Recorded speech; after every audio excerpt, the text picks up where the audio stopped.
Hi there, here we are with our patient Dan.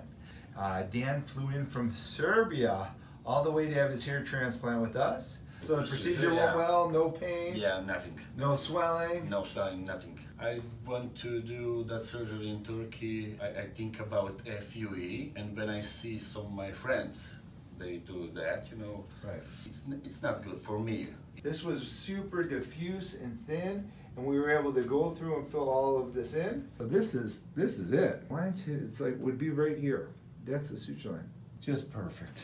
Just perfect. Thank you very much for this procedure. And I'm very happy so for happy. you.